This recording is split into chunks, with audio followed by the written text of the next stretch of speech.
Let's see. That's off. That's off. That's off. That's on. That's live. We're good to get into this. Okay.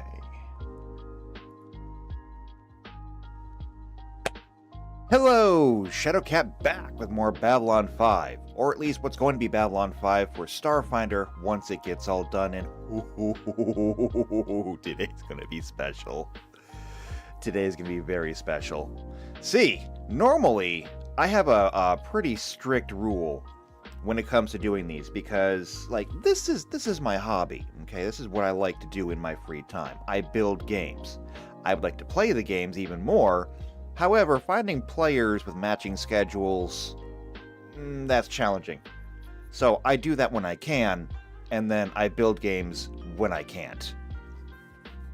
But normally for these, I do my absolute best not to do too much work on the module between these streams because, well, then what would be the point of the stream? However, there do occasionally come up times when I need to do a little bit of work between the streams just because I need to do things like research. And for the Babylon 5 station, when it came to the defenses, I had to do a lot of research on the defenses because there is just frighteningly little information. And I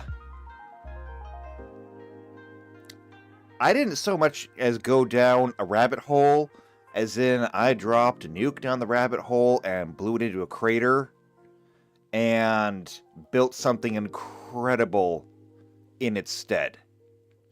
So we're going to get into that, and it's going to be absolutely amazing, and it's gonna be a good thing. It's gonna be a good thing. So before we get into that properly, naturally, if you're here and you're not subscribed yet already, go ahead and do that.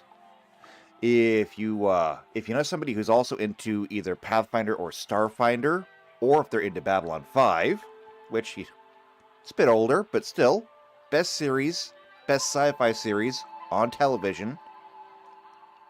Best series? I don't know. I don't feel like I've done the appropriate legwork on that one. But if it's not number one, it's definitely in the top 3. Let's see. If you like what I'm doing here, go ahead and leave a like on the video. If you want to leave a comment, you can do that. If you're going to go through the effort to leave a comment, though, why don't you join the Discord? We have one. And if you want to play with us, you gotta go there. And then you go to the Behind the Screen channel, let me know which modules you want to play, what your availability is. As soon as I've got enough people, we'll start. We already have one game that is going. We are still playing Star Trek: The B Team. If you want to join that one, I can integrate you, okay? I'm really good at what I do. I will find a way to get you into the game. Alright, so, with that out of the way, next thing I'll address is the chat. I see that Blizz is in the chat. Hello, Blizz. Good to see you. I don't know why I'm waving. You can't see me waving, but I am. Hello, JP. Good to see you, too. JP says, today's going to be special. Begins handing out helmets. Nah, you're not going to need helmets. But it is going to be special. So, getting into what I was doing last time. The last time I was here... Oh, hey, Jeffrey's here too. Hello, Jeffrey. Good to have you here too. JP says, he will integrate you. Resistance is futile. I mean, integrate, assimilate, there's not that much difference. Anyway, last time we were here, we finished up the shadows. The shadows are looking interesting, but not really anything special. It's kind of weird. They're the big bads of the entire series, and honestly, there's nothing that special about the shadows. We can go over them real quick. Let's see, let me bring in, of course... We're going to need to have our spreadsheet. We need to have the browser.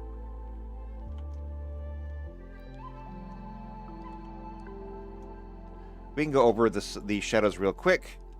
I've got them right here. The shadows are, like I said, they're nothing too special. They are very intelligent, given their age. They're a bit tougher than the average, with, 6 hit points.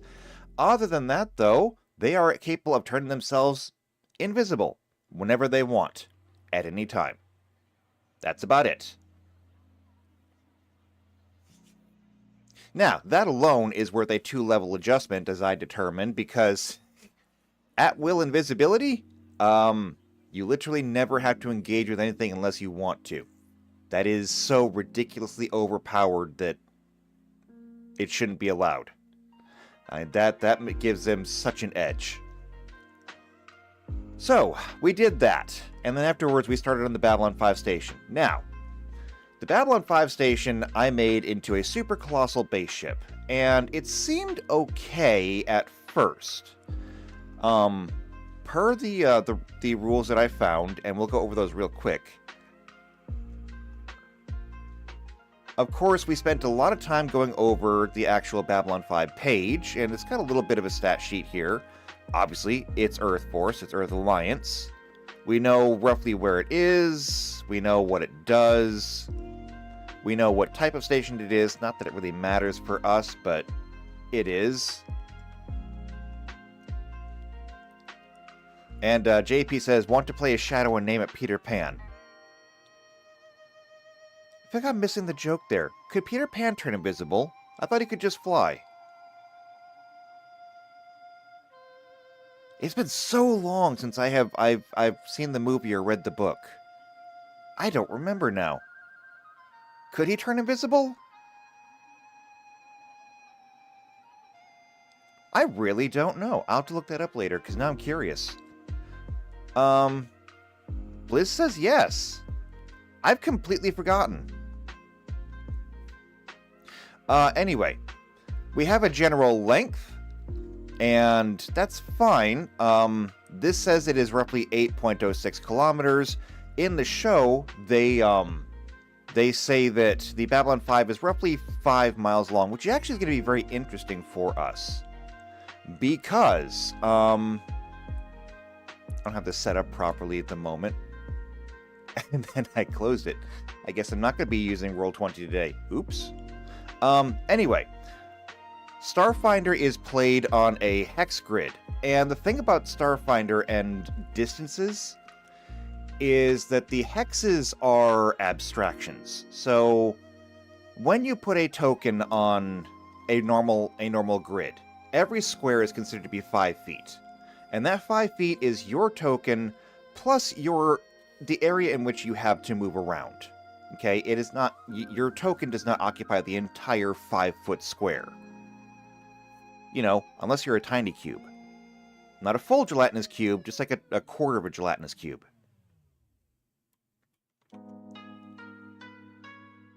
So, there's always space around you. When it comes to the hexes in Starfinder, the hexes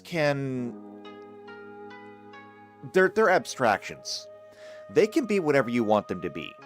In general, I do believe that the base rule is that they are 10 kilometers, but they can be whatever you want, which means that if I want to, I can make the hexes in this Babylon 5 module 1 mile. And so if I wanted to put the Babylon 5 station on there, I just need to put it across 5 hexes, and I will have a 5-mile long station. Which is cool, that's fine. Now, in doing so, though...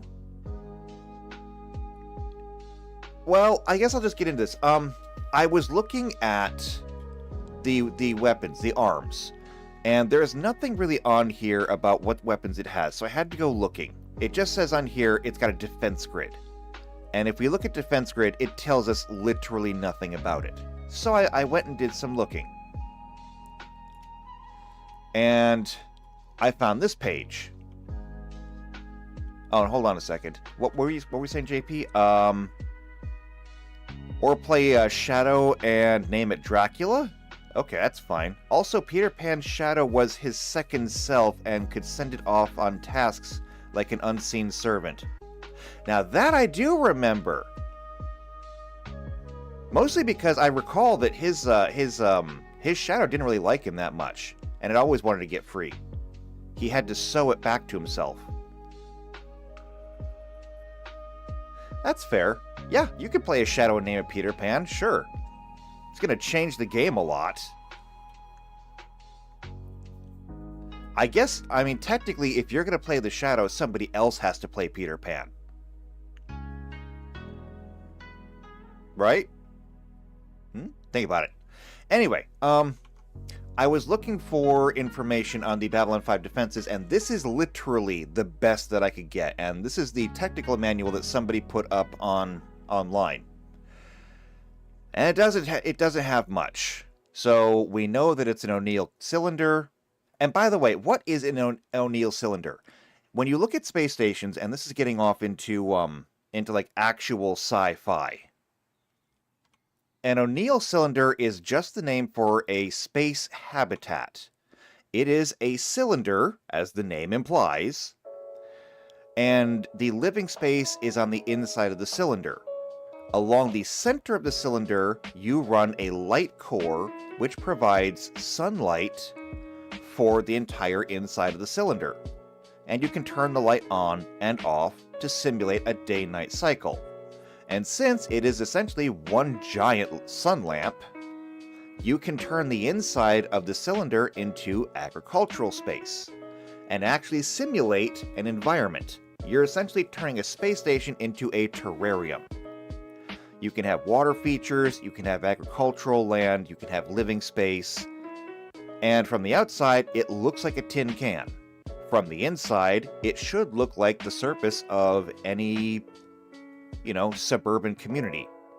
You'll have some grow land, you'll have living land, you'll have commercial land. And that's what it is. So, Babylon 5, you don't see much of it, but it is an O'Neill cylinder.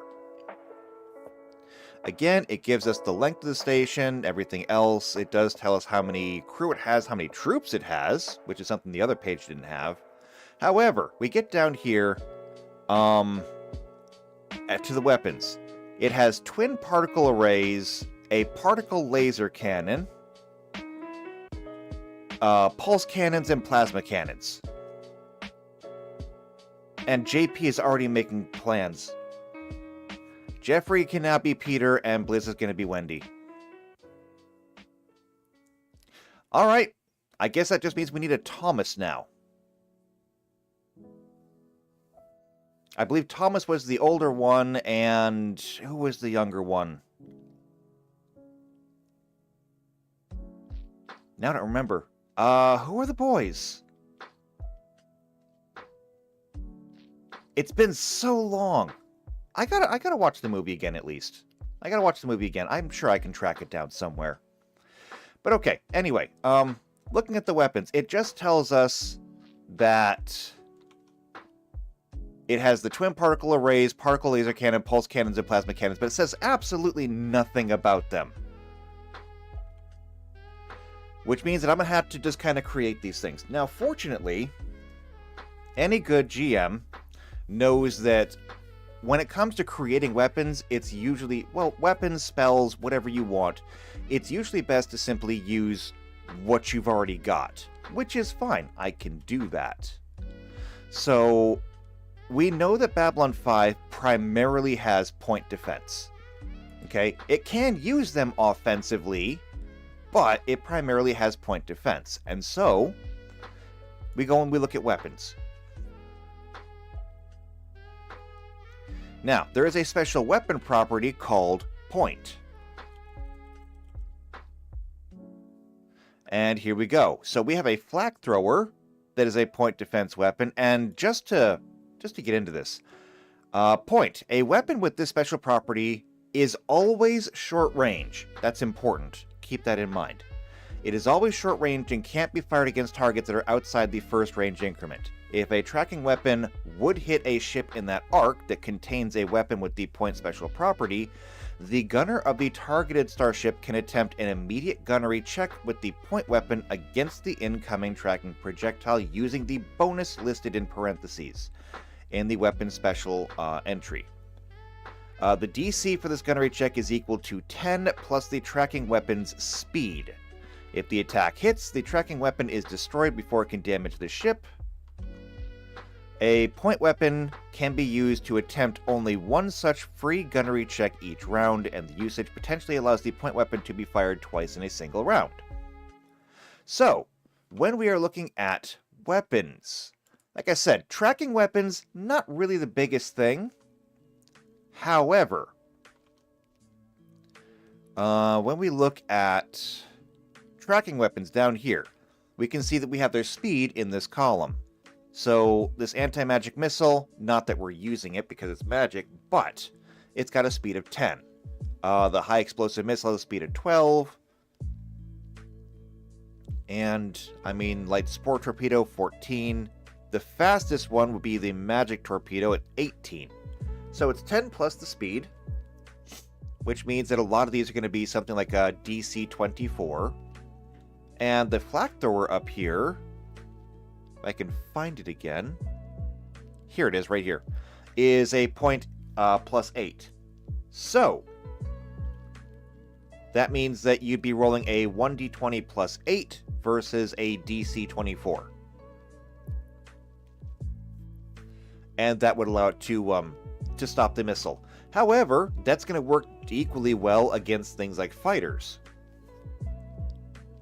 Which is why I'm going to just cover the Babylon 5 station in point defense, because, it deserves it. So, from there, that's going to leave us with the big cannon on the front, and it says that the big cannon front is just a particle laser cannon. Well, that's fine. We have particle weapons. So we don't have to worry about that. The point defense weapons, though, I just need to adapt. So we know that the particle laser cannon is going to be the big gun on the front. Alright, so that leaves us with the twin particle arrays, pulse cannons, and plasma cannons. Now, I do not know how to differentiate these, because there's literally nothing given to us about what they are or what they do. What I do know is that I have a whole bunch of weapon slots that I need to fill. I've got just everything. I've got just everything over here. So I don't need to worry about that too much. What we can do, though, is just try to adapt them using what we've got. And what I do have is we have the flak thrower here, which is a point weapon. But it's not the only one that we have. We have the garbage ejection system. Okay, that's fine. Whatever. But we have laser nets.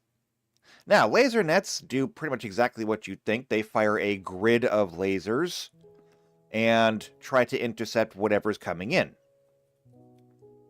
Now, the nice thing about these laser nets is that we have a light version, and we've got a heavy version,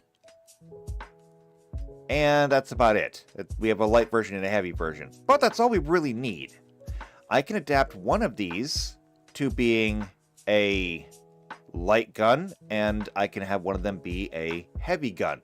So if we were to look back here at this, pulse cannons and plasma cannons. I'm going to go ahead and assume that the plasma cannons are probably a little bit harder hitting than the pulse cannons. I could be wrong, but frankly, we have nothing to go on, so I just have to make an assumption. And if I do that, well, I can just say that the pulse cannons will be equal to the light net. Where are we going? No, go back.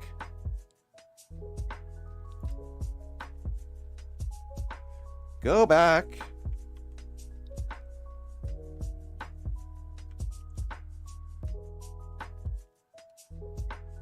Okay, so here we go. Laser nets. We could turn this into the pulse cannons. So that's going to be a short range 2d6. And it's got a plus 10 on the point. And then the plasma cannons, we can use the heavy laser net, which is 5d6 with a plus 12 to point. And there we go.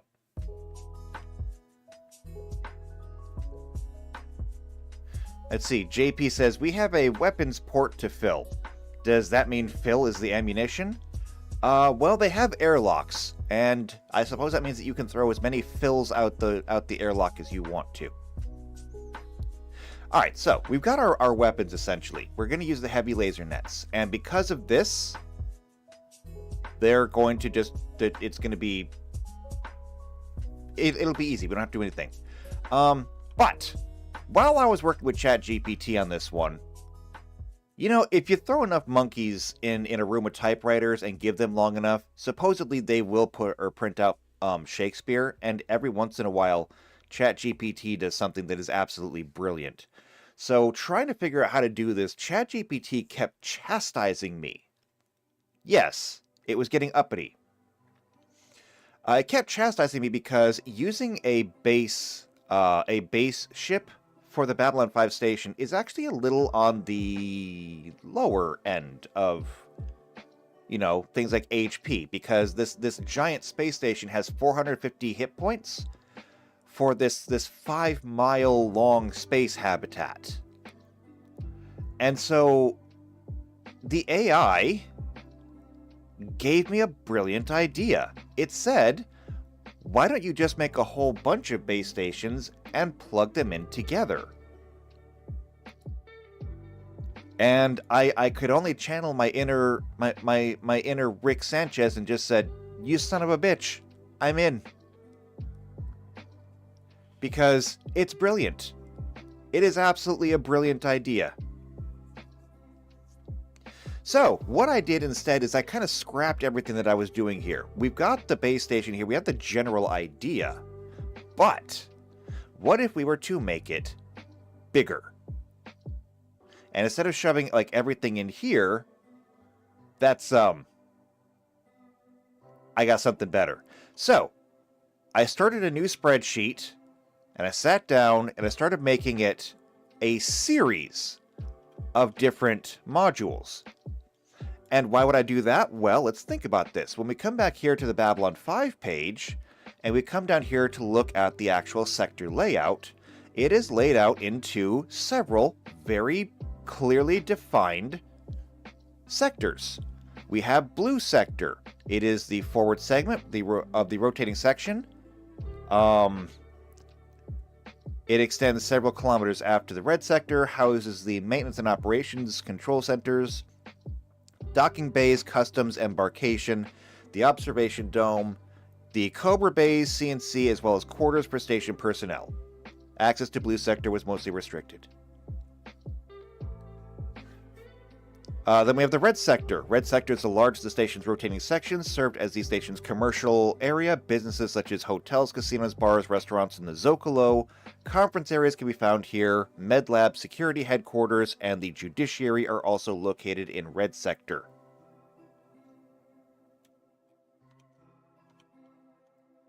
And JP says, that's just, say it with me, chef's kiss. I don't think it said chef's kiss. It's actually been laying off on the whole chef's kiss a lot lately. I don't know why. But, green sector, also known as the diplomatic sector, was restricted to diplomatic and command personnel to accommodate various diplomats and other guests. Medlab facilities were also available. The presence of the green sector could be ascertained outside the station via the bulge in the center of the carousel. Brown sector houses the industrial work that supports the life support and waste reclamation facilities. It is located at the rear of the station's rotating section.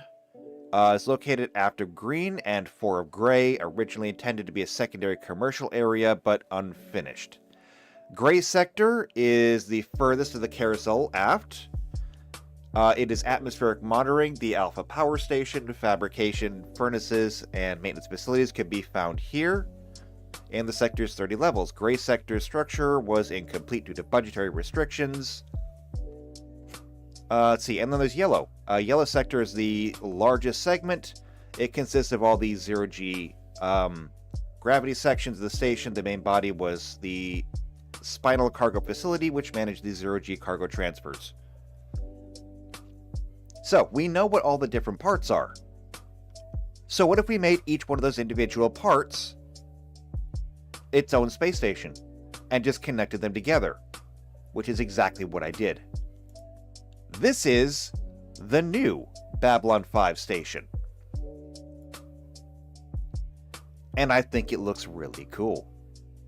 So, we'll go through them really quick. Each one of them is a super colossal base ship. The other thing that really separates them from being an actual ship is the fact that I did not give them any speed. Babylon 5 doesn't move. So, we have, of course, Blue Sector.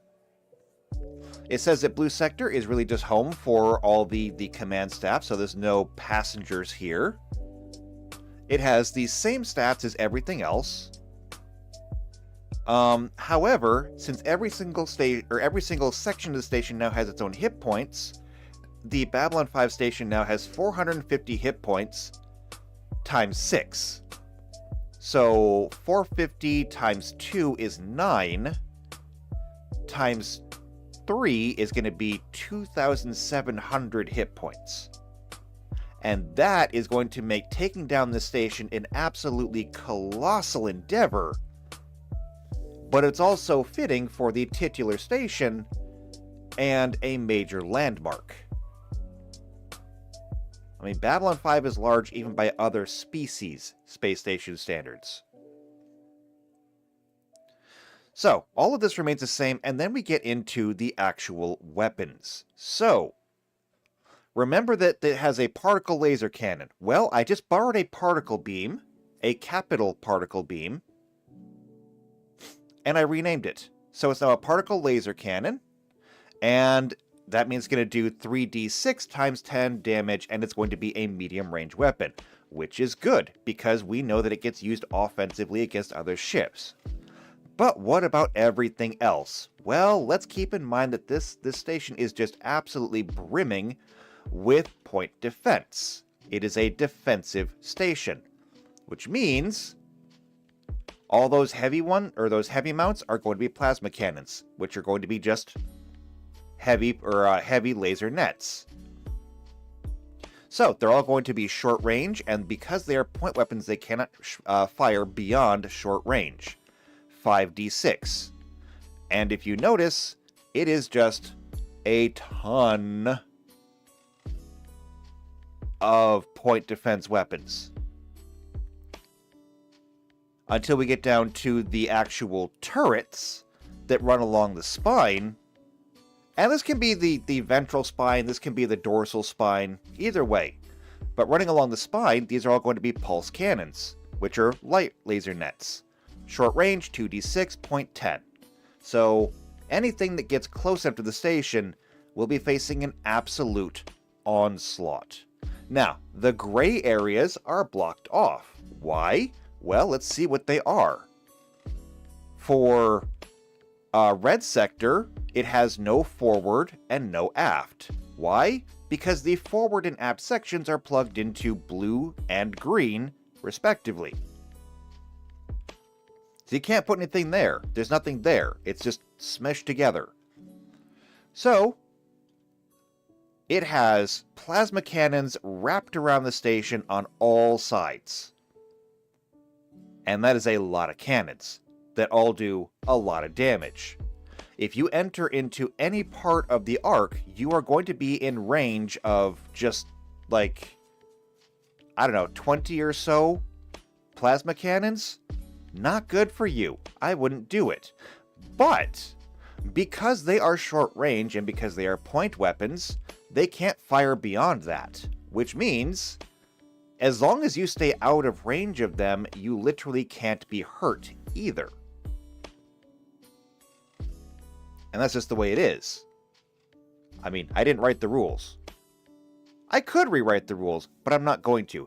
And I had somebody tell me, isn't this unfair? Because, like, look at this. Look at all of these guns. This is not fair. How could you possibly fight against this? And to that I say two things. Number one, you're confusing winnable with fair. Okay? Just because you can't win at something does not necessarily mean that it was unfair. Okay? I mean, a fox going after a rabbit seems unfair until you realize that it's not really unfair, it is just biology. The fox is better at running, chasing, and killing than the rabbit is. That is not to say that the fox cheated in some way. The rabbit was not sabotaged in some way. It's just that the fox is doing what it does best, the rabbit is doing what it does best, and sometimes the rabbit runs away, and sometimes the fox catches it. Things are different. Different does not necessarily mean unfair, although different can sometimes mean no, you don't get a chance. I mean, how many people have died trying to climb Everest? Does that mean that Everest is unfair? No, it's a mountain. It doesn't even have a sense of fair or unfair. It doesn't even have agency. It wasn't unfair. Those people just were not up to the challenge. So, is the Babylon 5 station unfair? No, it's really not. You know exactly what it has. It's playing by the same rules that you are. Does that mean that you should try to beat this thing? No. No, you cannot. Or no, you should not. I'm not going to say you cannot, but you should not. Why? Because it's doing what... It's doing what it's supposed to do. It's supposed to protect itself. And if you decide to challenge this, this is your Everest. However, I must point out that, you know what? It would actually be a lot easier to take down this station than you think. Because almost all of its weapons, bar one, are short-range point defense weapons. Which means that any little shuttle with a medium-range weapon on it can sit there and plink away at the station until the station is gone.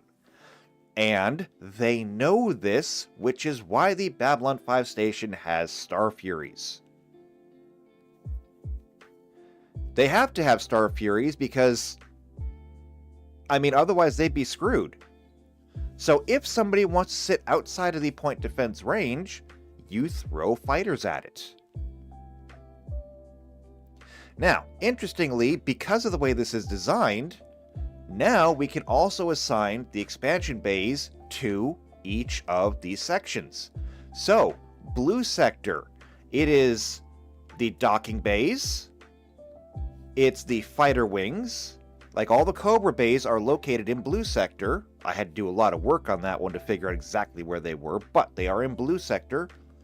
So, we've got the agricultural suite because it is an O'Neill cylinder. Okay. It's got the hangar, it's got the shuttle bays. Because the hangars are for all the Star Furies, the shuttle bays are for, you know, pretty much everything else. And the way that I figure it is, we can probably have medium ships docking on Babylon 5. The reason being that the transport, like the actual transport frame, is it's a medium-sized ship, and Babylon 5 is going to get transports in. So having hangars on board, I think, is a good idea. Large? Large I struggle to justify. But maybe. I don't know. I'll have to think about that one for a while still. PC's in. Hello, PC. Good to see you. And JP said, holy crap, imagine if rabbits were carnivorous predators, like something out of Monty Python. Well, it was really just the one rabbit. But otherwise, I agree with you. Let's see. Red sector, again, agricultural suite, because it is part of the O'Neill cylinder. Guest quarters, because it has guest quarters.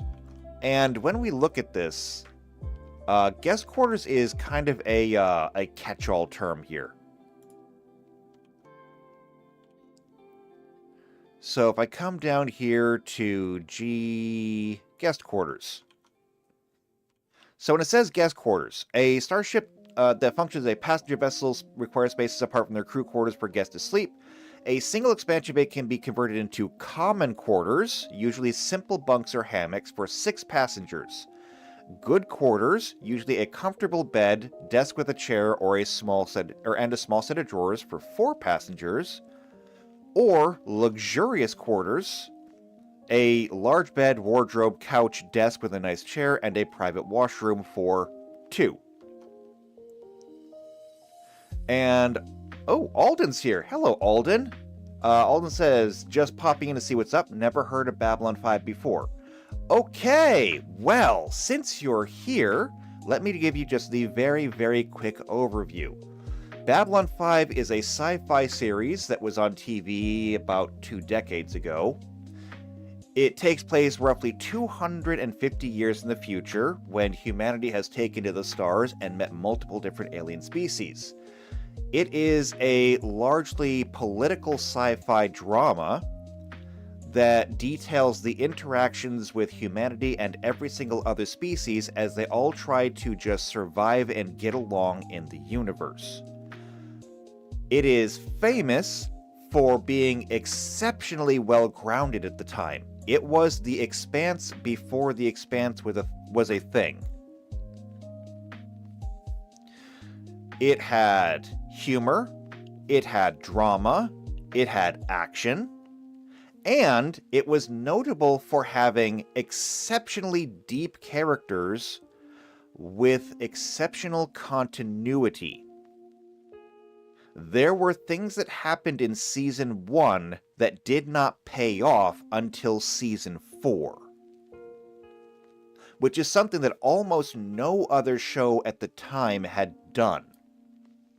Which meant that Babylon 5 was one of those few series that you could watch twice and get a completely different experience. You could watch it the first time and get the normal encounter, the normal experience, and then start the series over and then see everything that was forecasted years ago. And keep in mind that when I say years, every season of the show was an actual year in the show. And so when I say that something in Season 1 paid off in Season 4, if you were watching the show as it was airing, something that happened literally 4 years ago came back. And that was extremely rare for any television show at the time. And so while Babylon 5 never had the highest numbers on television, the fan base for it, as I will attest, is extremely dedicated to it, and it remains one of the greatest sci-fi series to have ever been on television.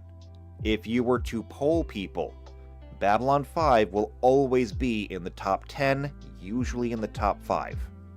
It will be right up there with Star Trek, Battlestar Galactica, and Doctor Who. And JP says that Babylon 5 is what they based Deep Space Nine on. That is not true, okay? It is not true. They did not base DS9 on B5. They did not base B5 on Deep Space Nine. It was just a case of both people had an idea, and both ideas just happened to come out at the same time. And everybody has admitted to that already. However, because they did both air at the same time, there were accusations everywhere that they were stealing. And on a certain level, they actually were stealing, but it was actors. They were stealing actors from each other. So, that is the very, very brief overview of Babylon 5. And if you want to know more, stick around. You will learn more. So anyway, getting back to building the actual station. Red Sector. Because it has hotels, motels, everything else, it's got to have guest quarters, and as we can see, the guest quarters can be whatever we want them to be. So you can get cheap, you can get decent, and you can get just like really nice. The recreation suites, I threw them all in. So gyms, it's naturally going to have gyms. Trivid Den. A Trivid Den is just kind of a place to relax. It's just, not even a cafe, it's like a place to sit and be together. I don't know what else you call it. And the HAC is the holographic chamber. We only actually see a holographic chamber once, and it's in a side movie. But the fact that it was there at all means that I can include it. Amenities cover pretty much everything else. Amenities can be shopping centers, restaurants, casinos, whatever. So amenities will cover that, and then of course the medical bay, which covers everything that we read in the wiki. If we get into green sector, of course the agricultural suite, because it is the O'Neill cylinder, and it occurs to me that I need to put this here too. Guest quarters, because this is the diplomatic sector, so naturally all of your diplomats are going to have the luxurious quarters. So large bed, wardrobe, couch, desk with a chair, private washroom. And as a matter of fact, because Babylon 5 follows most of the ambassadors on the station, we actually do get to see their quarters.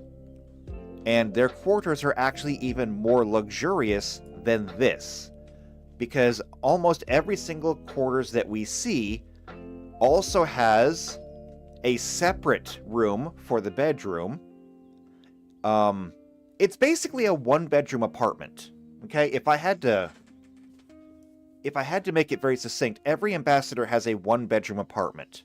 They have a separate bedroom, and they're all decorated like their homeworld would be, but they all have a separate bedroom, they all have a central living space, and they all have a kitchen. Or a kitchenette. Whatever you want to call it. It's one big open room, but the kitchen is set off to one side. So what the ambassadors actually have is more than a luxurious quarters. Starfighter doesn't even really have a thing for that. Now, we do see on occasion some of the other people's quarters. Like the one-bedroom apartment also applies to much of the senior officers. But we do occasionally see glimpses of some of the other people's quarters, and they're a lot more like this. And as a matter of fact, even one character in one episode is shown to have, because they're in the service of a Vorlon actually, is shown to have a quarters, but it's completely empty, because the ambassador just said, no, get rid of everything. And the only thing that she had left was a bed, because humans need to sleep. So, that's going to be good for that. Sealed environment chambers. Has to be done. And that's because there are so many different species that have to wear encounter suits. If we come down here to sealed environment chamber, it just says that the starship will need to host an alien or other creature whose biology is radically different from that of the crew. The passenger might be able to breathe only methane gas and can survive only in below freezing temperatures. In that case, a sealed environment chamber is required for them to remain comfortable and alive. So there you go. We need that, and then of course it has its own medical bay. Next, brown sector. Brown sector is just all life support stuff. And I can even put a note here and just say life support. And the reason I can put that there is because... Actually, I'll get to that in a second. Just let it be said that brown sector has agricultural suite and life support. Then we get into gray sector, which is basically where the O'Neill cylinder ends.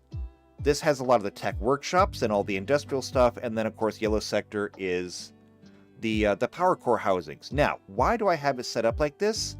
Well, this actually brings in something interesting, because if every section is its own starship, that means that every section can also be targeted as its own starship. And Alden says, so from my understanding, this is a very non-combat centric setting, mostly dialogue and political. And the answer to that is yes, on the day-to-day. However, if you go back and watch through the Babylon 5 series, there are also multiple wars that are going on. There is the undercurrent shadow war through the entire thing. There is a war between the Narn and Centauri, and there is a war that Earth is involved in. And so you actually get to see the entire war from both sides. There is, of course, the action side, where you get to see actual ships going into battle. And then you also get to see a lot of the political fallout from it as well. It was all done exceptionally well. Now, JP says that is according to the series, this module game would be more adventurous, and that is absolutely true. Keeping in mind that the television show follows all of the main characters who are the captain, whether that is any of the captains of the Babylon 5 station, their XOs, the security chief, the medical chief, the senior officers in those particular fields, or the ambassadors to these certain species. And your characters are not going to be ambassadors. I mean, the best that I can offer you would be an envoy. Because an envoy, number one, is an actual class, and number two, it is something that you as players could realistically do. But making my players like actual envoys or actual ambassadors, no, that's not going to happen. The highest that my players could realistically reach would probably be just officers. And so if and I actually did discuss this a little bit with somebody else. When we get into things like the actually no, let me back up a bit. See, in my Star Trek game, everyone is operating on a starship, and that's because Star Trek has always been primarily focused around starships. The original Star Trek series focused on the Enterprise. Next Generation focused on the Enterprise. Voyager, of course, focused on the Voyager. Things of that nature. And so it was all about them going to different places. Babylon 5 could, and I'm not going to say it is, but it could play out more like a typical Dungeons & Dragons adventure. The only difference being that instead of, walking from city to city, you would simply take a transport from station to planet. And then once you got to a particular place, you would do what you wanted to. That is one way that we could play it. Alternately, I could give you your own ship and let you explore the cosmos as you saw fit. It would require you to have a ship that was jump capable, but that's not exactly a big deal. We can do that. JP says, gotta run. Have a great day. Wish y'all could come to brunch with me. Well, why don't you just bring your brunch here? You're not gonna put that on us. Just bring your brunch here. Anyway, getting back to possible campaigns. Another idea that I had is that, going back to what I said about my players becoming officers, on something like an Omega-class destroyer, it has a crew of a couple thousand people. And so making my players officers or pilots is an option. I could have my players being security officers or operations officers, things of that nature, or they could actually just be ace pilots who can go out there and either operate independently or operate as part of a squadron. And I will get into the whole squadron thing in a moment, so, just wait for that one. There's a lot of ways that we can play this, and I can work any of them. PC says you don't need jump capable, just jump gate networks. We will have a jump gate network. That being said, if you want to operate independently, jump capable is pretty much going to be a requirement. Otherwise, there are going to be things that are just going to be out of reach. I'm not going to say it's impossible, okay? I will never say that something is impossible unless it is really just out there. But there are some things that are impractical. And trying to navigate the galaxy without jump engines is going to be very impractical. But not impossible. So, there's a lot of ways that this could go. And, I mean, as anybody who is in my B team game can tell you, I run a very, very loose narrative where I offer you a lot of freedom and a lot of choices, which means that you can basically make up the game to be whatever you want. If you want to be officers on a starship and decide that that's not really, your thing, requesting a transfer or going independent is not impossible. Or if you do start off, on your feet, buying a ship is also not impossible. Buying a ship, building a ship, whatever. My players in the B team literally just both upgraded and bought a brand new ship. It's never going to be out of hand. Or out of reach, rather. So, lots of things that we can do. However, speaking about officers and fighter pilots, this is the Babylon 5 station, and this is the way that I'm going to keep it, because I really, really like the way this looks. And so, I am going to actually copy this, because I made some adjustments to it. And I'm going to paste it in here, and we're going to move on to the next ship, because I just spent the last hour talking about the Babylon 5 station, which is fine. It deserved it. But we have to move on now. So, everything is cleared. I'm going to unblock this.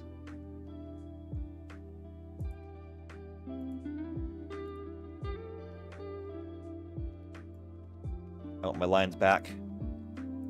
I don't want to set this to white fill. I want to set it to no fill. There we go. Alright, so, with the Babylon 5 station done, we really do not need to go into any other stations because there's not really any other stations to go into. The Babylon 5 titular station is the only one that really matters. So, from here, we can go back, and we can go back, and we're going to get into, like, actual ships.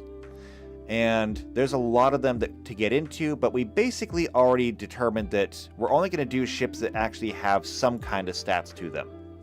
And that's going to clear things up a lot. Like, for example, when we went through the League of Non-Aligned Worlds, we went through all of these ships down here and found out that only a handful of them really have any kind of stats. If it doesn't have any kind of information on the wiki, it's not getting done. So, the first thing we're going to start with, because we were talking about Babylon 5, is going to be Star Furies. So we're going to come down here to Fighter Craft, and we are going to look into the Star Furies. Now, the first thing to do is we're going to pick out the basic model, the SA-23E Mitchell Hyundai Star Fury. And that's it, right there. This is one of those designs that came out in Sci-Fi that was so good that the real world actually took notice. The only other instance that I can think of would have been the original Star Trek communicator, which nobody has tried to hide. The inspiration for the original flip phone was the Star Trek communicator, where it would just flip open and you would speak into it. Now, they didn't see smartphones coming, but they at least gave us the start. This one was so good that NASA took notice. So let's do a little bit of reading first. So, the SA-23E Mitchell Hyundai Star Fury is the Earth Force standard non-atmospheric deep space interdiction and recon fighter. It entered service in the 2240s. By 2260, Earth Force began to supplement this model with the atmospheric atmospheric-capable Mark III Thunderbolt, although the Mark IIs would remain active service for at least the next 4 decades. That is one of the things about the Star Furies, that they are space only. They cannot land. The Thunderbolts can, I think. Actually, no, I don't know if the Thunderbolts can land. Thunderbolts might only be atmospheric capable. I don't know if they're actually capable of landing. They might still need to be recovered by a ship. Because the only thing the Thunderbolts really have are some deployable wings. But, anyway, Star Furies are notable in that they have thrusters in all directions, and they have perfect maneuverability. And Babylon 5 was one of the first series to actually remember that things like momentum exist in space. A Star Fury is literally capable of accelerating in one direction, turning itself around, allowing momentum to continue carrying it in that direction, and firing backwards. Or sideways, or up, or down. It doesn't matter. Star Furies are capable of moving in whatever direction they want to. So, we do have a stat sheet here. They are a little less than 10 meters long. They weigh 48 metric tons. They have a crew of 1. They have 4 of these Beagle Bryant engines. Not that that's really important, but it is cool that they put the details in. It is not jump capable. It does not have gravity. You are strapped into that little cockpit right there. The weapons. It has 4 pulse discharge cannons, 2 pulse discharge cannons, and 8 external hardpoints for a variety of weapons, meaning that you can strap things like rockets to them. Although, I don't recall ever seeing them do that. It also has a grappling claw. So, we're going to adapt this. Let's see. The Star Fury carries a standard armament of 4 forward-firing Copeland JC466A pulse discharge cannons and 2 Copeland JC44 pulse discharge cannons. Now, every time we see them firing, we only really see them firing the 2 cannons underneath. I have to assume it's those. To be honest, though, I don't really know what the difference is, and they don't specify that either. What we're going to be looking at is in the Starship frames. Tiny ships come in a variety, but we only have so many options. So we have tiny Starship drones. Doesn't matter, this isn't a drone. We have racers. This is not a racing craft. A Statikete is something completely different. Interceptor, here we go. This is what we want. Now, we have interceptors and we have fighters. What's the difference? Well, the interceptor has a minimum crew of 1 and a maximum crew of 1. The fighter has a minimum crew of 1 and a maximum crew of 2. There is no such thing as a 2-person Star Fury until we get to the Thunderbolt. The Thunderbolt is a 2-seater.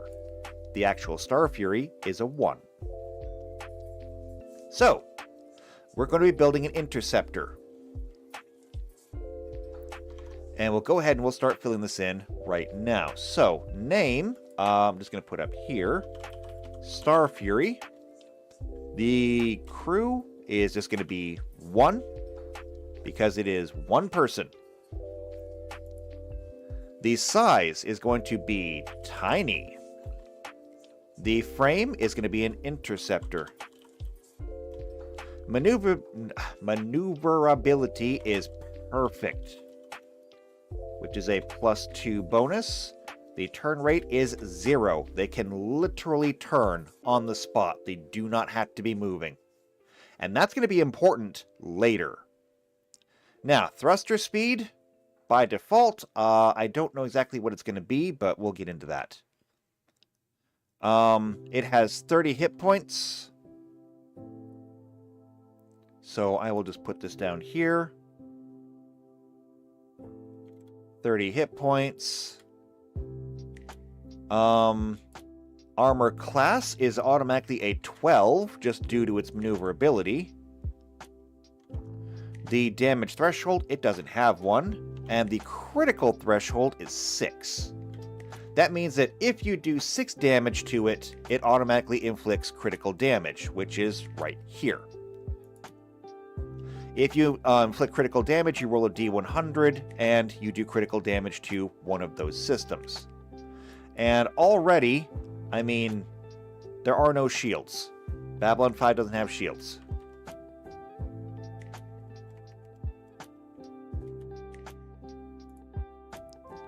So, we've got that. Now, what else do we need to know? First off, what weapons does it have? It has 2 forward weapons. So I'm going to come down here, and I'm just going to paint these green. Because we have 2 forward weapons, and they are both light.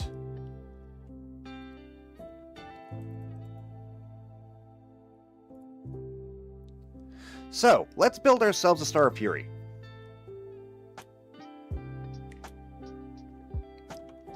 So the next thing that we're going to need is going to be the thrusters. Now, the thrusters we have options on. Okay, we do. We have options. But if we're going to go, or if we're going to assume that everything is going to be kind of the default, we're going to head for we're going to look for a middle of the road kind of Star Fury. So for a tiny ship, we have these. We have T6s, T8, T10, 12, and 14. Now, the number after the T, well, the T stands for tiny. It's the size of the frame it goes on. The number after is the speed. Since we have 6 through 14, with 10 being right in the middle, I think we'll go with a T10.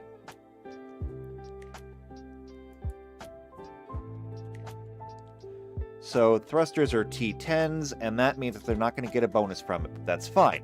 It's not too fast, it's not too slow, and so that's going to be 30 and 5.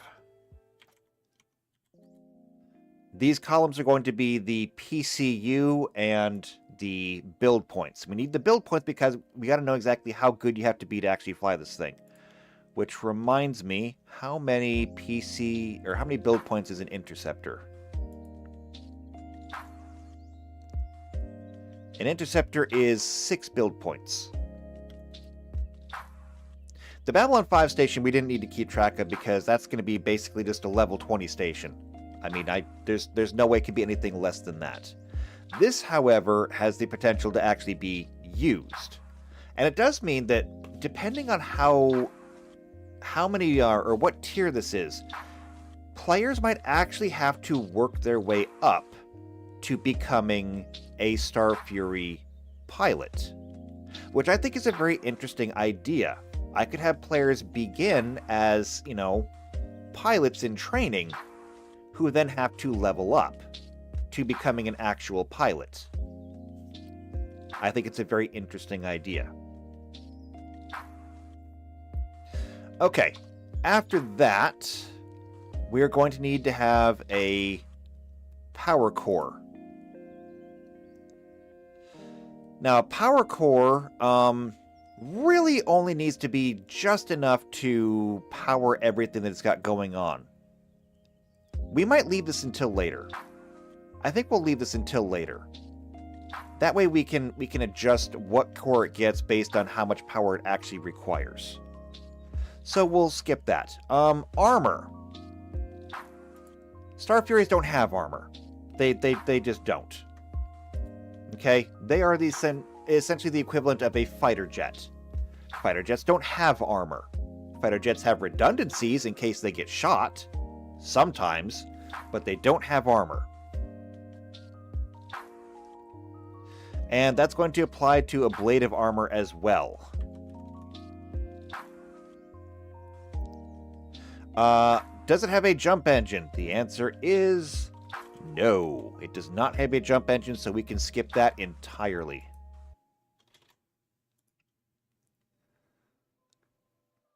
Does it have a computer? Yes, it has a computer. Is it a good computer? No, it is not. The computer is just going to be a basic computer.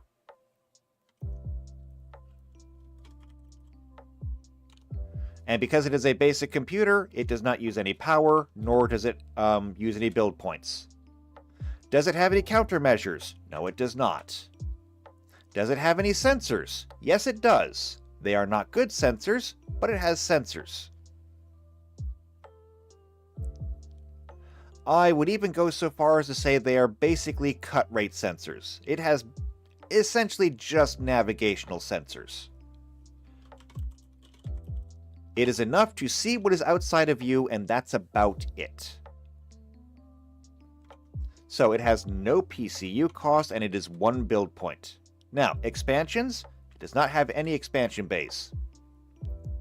At least I'm relatively certain it doesn't. I'm pretty sure it does not.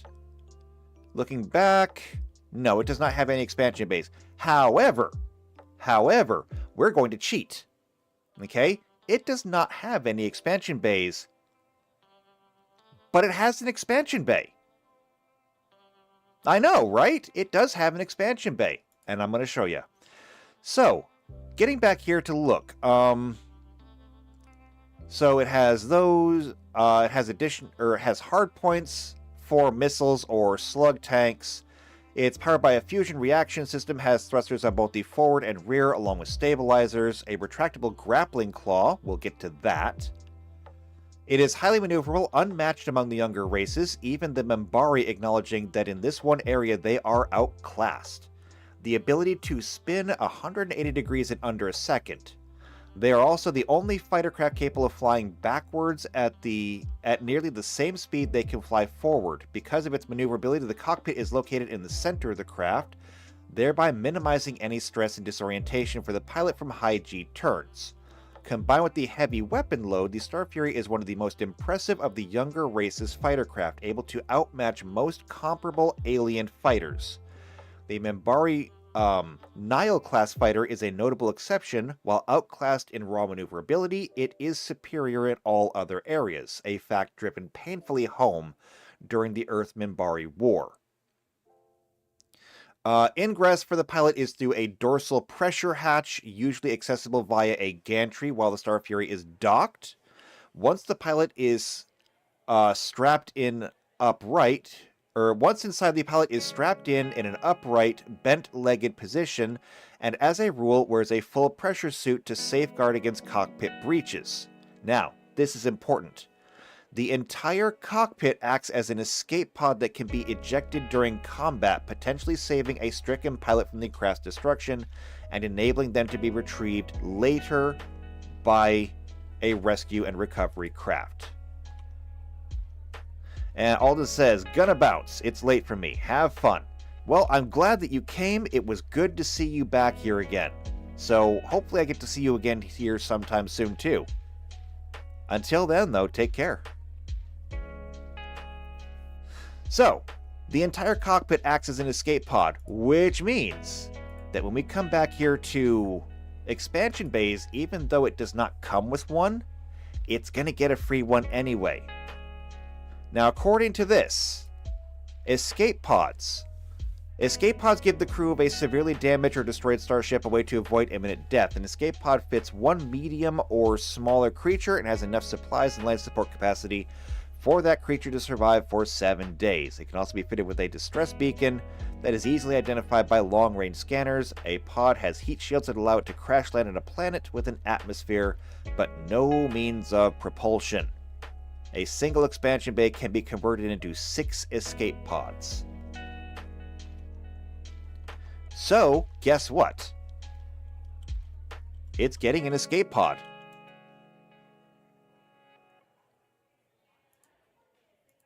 And the escape pod is 2 PCU and 1 build point. Alright, so that takes care of that. Going back up to the top for a moment, it looks like the only thing left is the weapons. So, let's go back and take a look at those weapons one more time.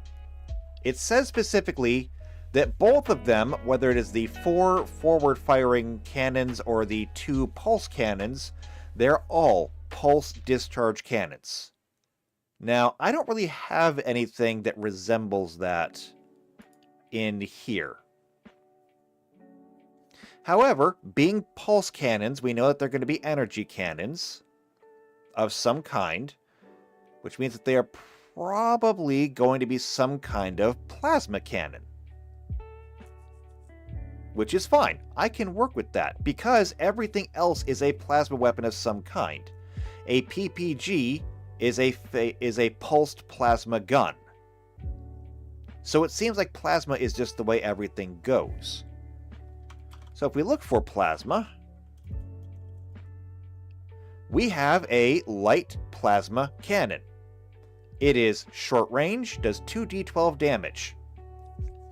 Is that appropriate for what we're going to be doing here? Well, let's consider. Number 1, what do we know about Star Furies? We know that they are essentially short-range interceptor craft. They call them interdiction craft, but same difference. They operate at short range, both in terms of their operational range and in terms of their firing range. They are built to run things down and eat them. We also know that Star Furies are deployed not just against each other, they screen each other because they are a danger to other ships.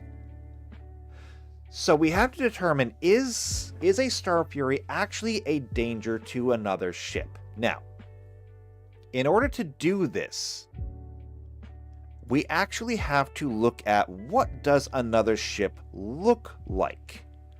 And for that, we need to look at what do the other ships look like. So, I'm going to look at Earth, okay? Because during the Earth Civil War, we saw a lot of Star Furies used against Earth ships.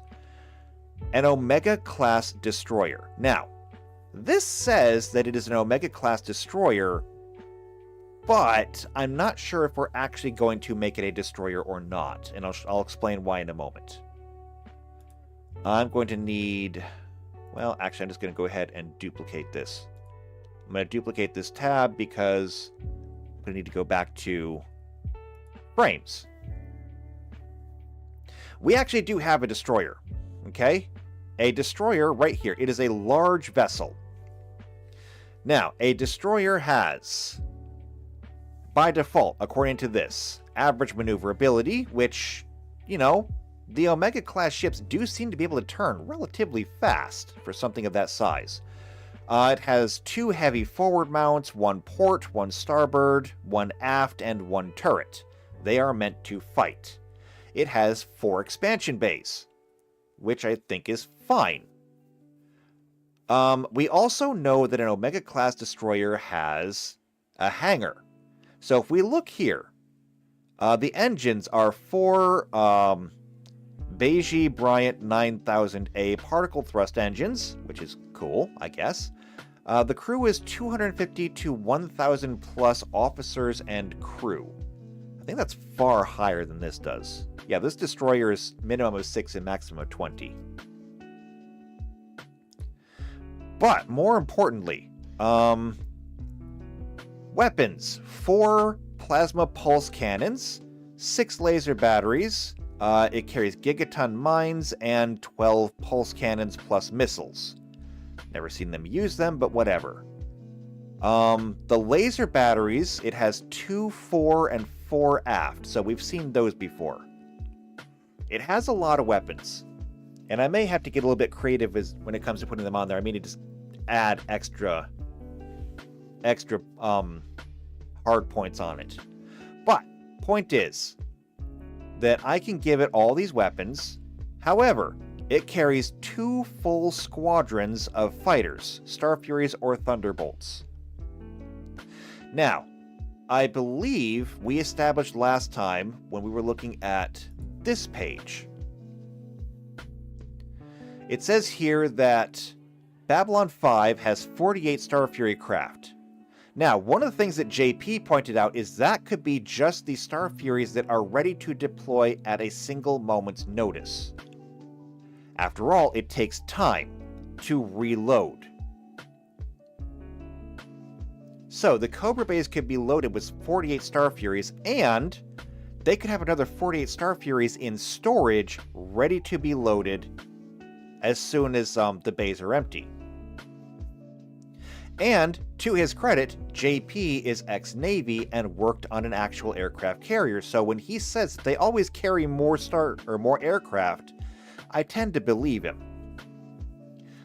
But the point is that Babylon 5 has 4 Cobra Bays and 48 Star Furies ready to go. That means that a single squadron is going to be about 12.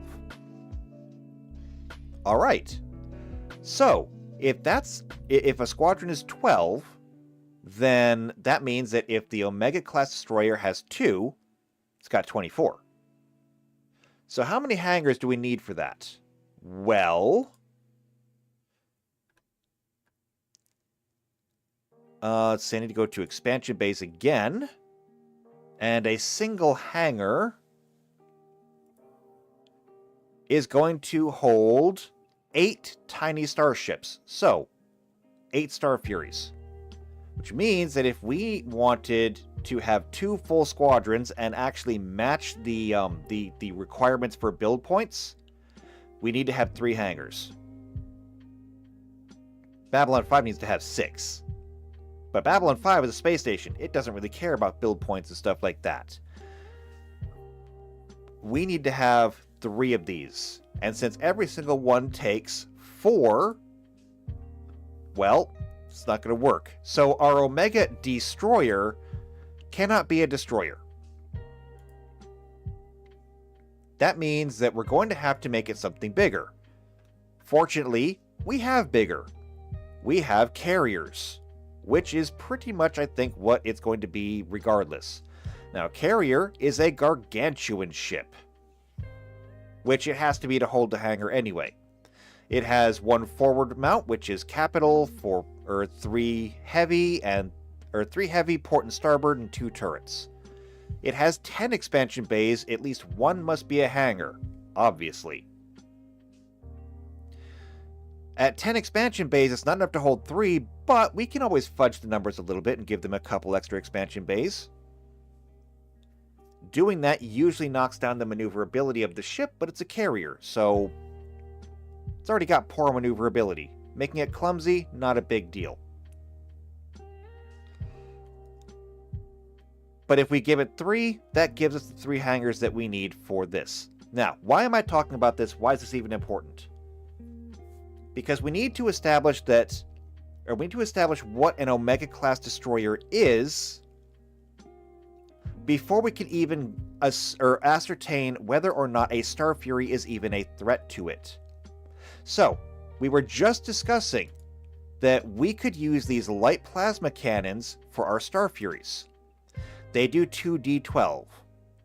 But a carrier frame naturally has a damage threshold, which means it gets to subtract an amount of damage from every single incoming attack, and in this case, it's a damage threshold of 10, which means that anything that does 10 damage or less literally cannot hurt this ship.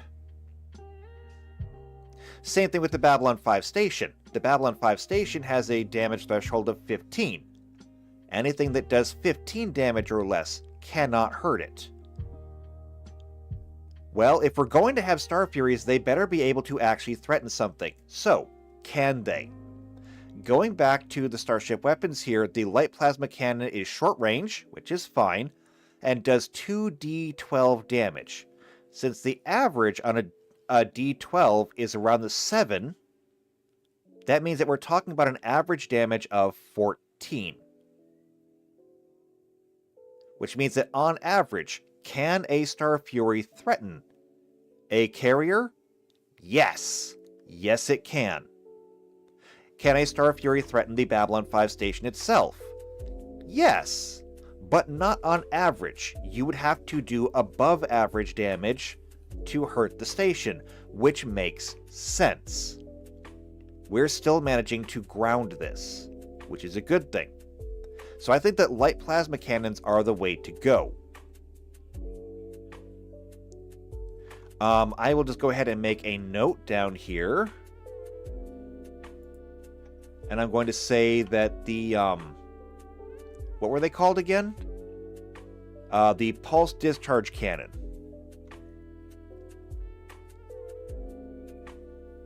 So the pulse discharge cannon equals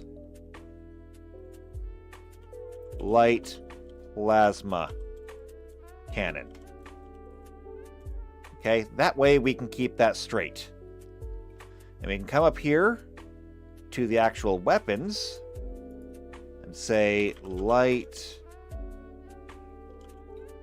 or no, plasma discharge cannon. Right? No, pulse discharge cannon.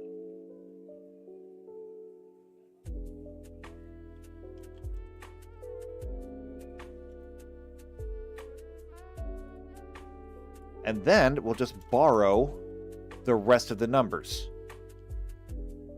So we come back here to the Starship Weapons. It's going to be short at 2d12.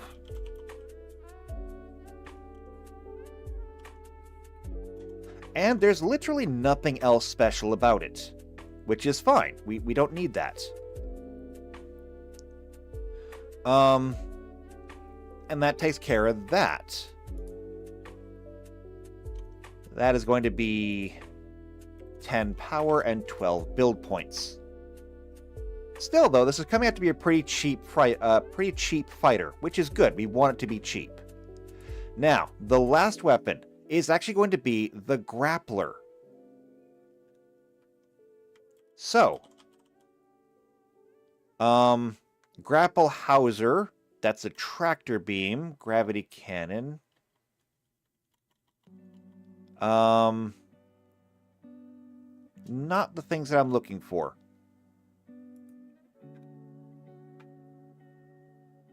I want, let's see. Hook howser, no. Laser net, no. I want something that's going to allow us to grab onto something. And I know that we've got it in here. I just don't remember where it is.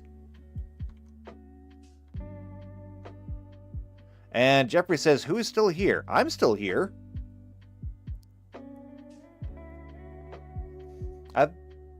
Let's see, I don't remember who else is here. I know that JP had to run. Did Blizzard run?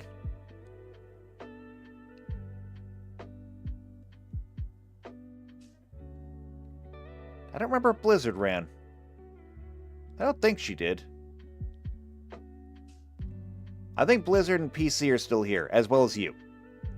So, we still got somebody. I could be wrong, though. Anyway, getting back to this. I need a grappler. So, ramming, no. Burrowing, no.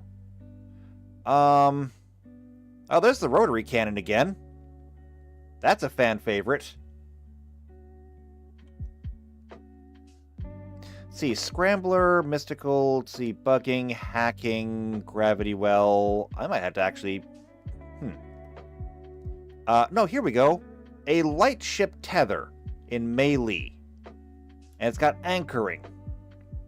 So, a weapon with this special property fires ammunition tethered to a powerful chain, anchoring the attaching ship to its target. While anchored to each other, neither ship can move further apart from each other than the range at which the anchoring weapon was initially fired. While a starship is anchored and adjacent to its target, the crew can attempt to board the anchored starship at the end of the starship combat round. The anchored weapon can't be used to make additional attacks or anchor to other vessels if it's currently being used to anchor to a target. So there we go. That's what we needed. That's what we needed. So, light ship tether. This is the one. So again, we're going to come down here where we can define our terms. And I'm going to put in here grappler equals light ship tether. Okay, we'll do that. And then we'll come up here and we'll add it. So,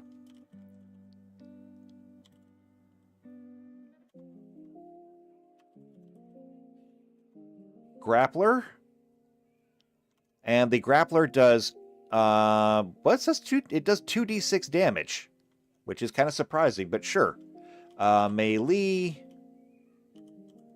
2d6, and it is anchoring.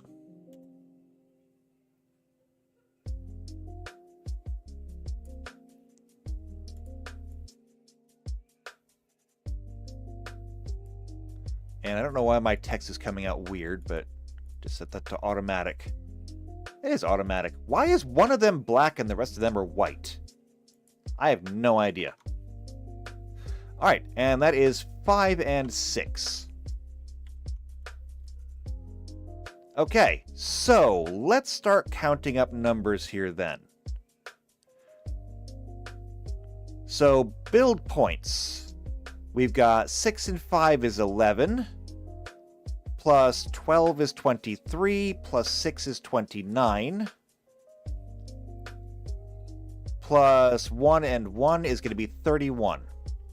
So 31 build points. And power, 30 for the engines. 10 for the cannons is 40. 5 for the grappler is 45. 2 for the escape pod is 47. Okay, now we don't have a power core yet. We do not have a power core yet. So our build points are going to go up. But at 47, let me just double check this, make sure I got everything right. We've got our thrusters. We've got our weapons and tools. We've got everything else. Yeah, that looks good. If we come back here and look at power cores, the smallest power core we can get, the Micron Light, gives us 50 PCU for 4 points. I think that's a deal. So, Micron Light gives us 50. And it'll cost us 4. So if we come up here, I need to add another 4. That'll put us up to 35 build points. And that, I do believe, is a working Star Fury.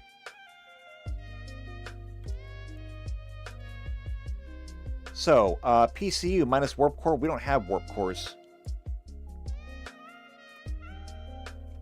So, just PCU.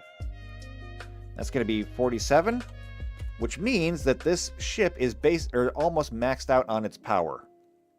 Now, at 35, do we have, or what tier is this ship? At 35, this Star Fury is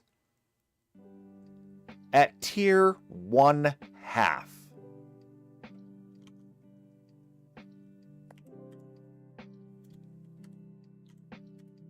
And what does that mean for us? That means that if I was going to have my players starting off as, crew aboard a larger vessel, my players at level 1 could absolutely start off as fighter pilots.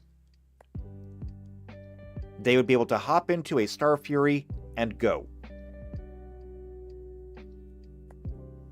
And I think that is an absolutely fantastic system.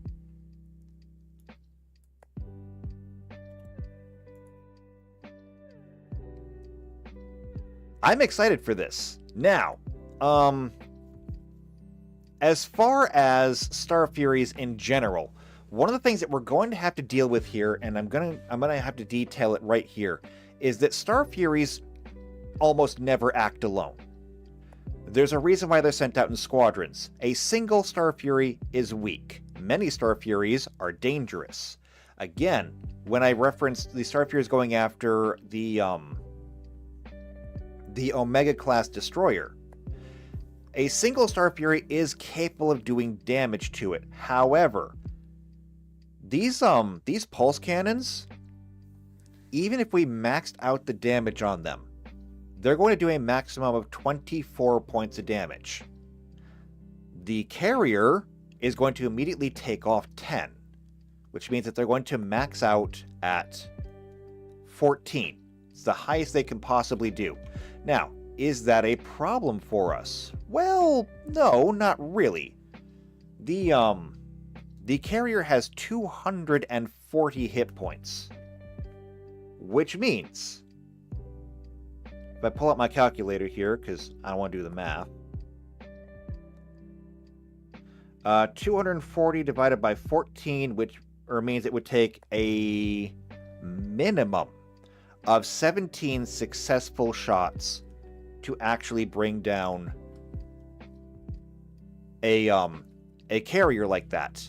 And that's respectable. That's doable, actually. If nothing was there to stop you, you could do that.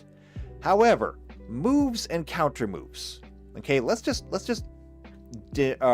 write this down. So, carrier versus Star Fury. It could potentially be brought down in 17 shots. So,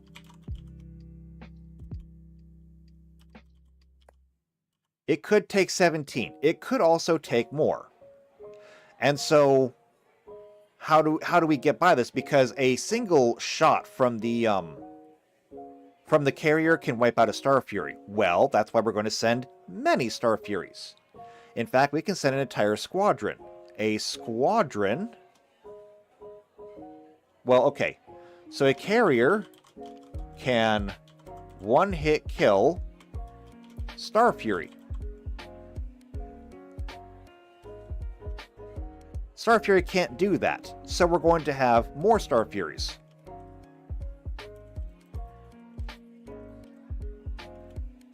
And a Star Fury squadron will equal 12. And 12 means that it's going to potentially get 12 hits.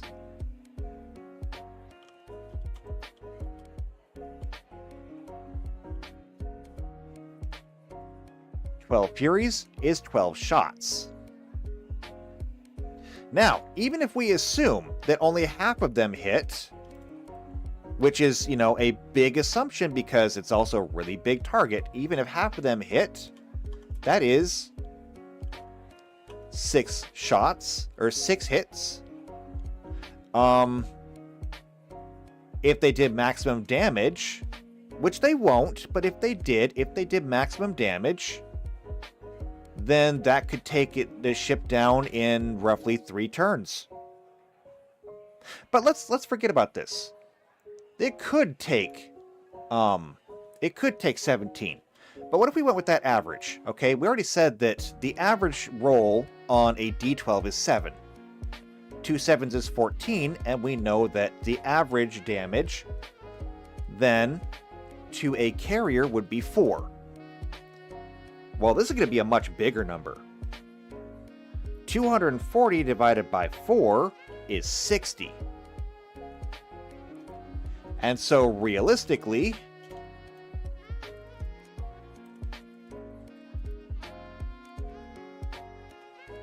it's going to take about 60 hits.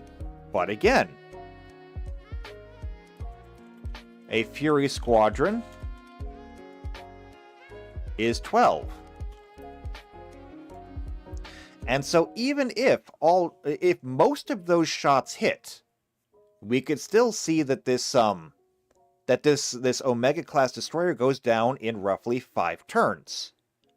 Which is why the squadron, or the Omega class destroyer, is also going to need to have its own Star Furies.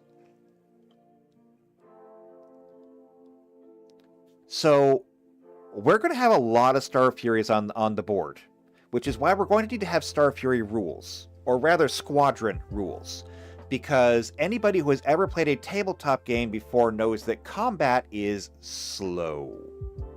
Combat is very slow. And the more tokens that you put on the field, the slower it's going to get.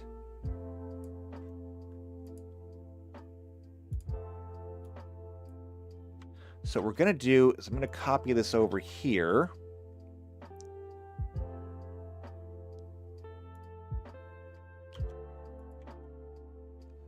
Because we are going to go ahead and make ourselves a Star Fury squadron.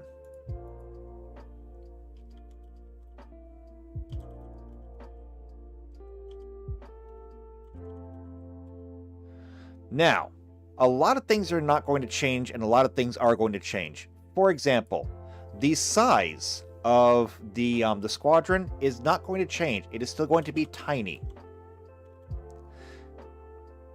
Now, the frame, however, let's see.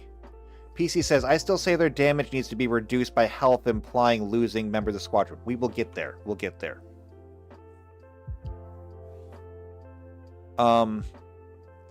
So the Star Fury squadron is going to be tiny. Still, the frame is going to just not really matter because it's Star Furies. Maneuverability will still be perfect. The pilot frame bonus will still be a +2. The turn rate will still be 0. Thruster speed will still be a T10, which does not give a bonus. There is still no armor. Armor class is still going to be 12. And by the way, armor class being 12, that actually does change based on the pilot. Now, for just regular NPCs, there's not going to be any bonus for that. But if you, as players, jump into one of these, you will get to actually add your piloting ranks to your armor class. So it does get better.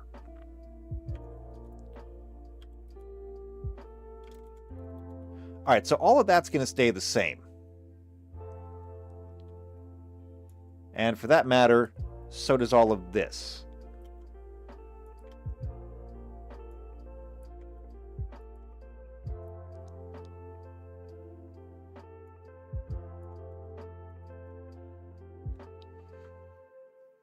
Now, as far as, well, actually the health is going to change, because this is going to be, max health is going to be 30 times the number of Furies. And then the current health is going to be a reference to that. Now, what does this mean?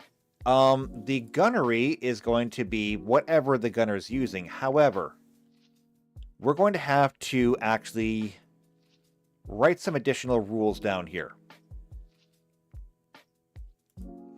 So, for starters, this is going to be 1 token for many fighters.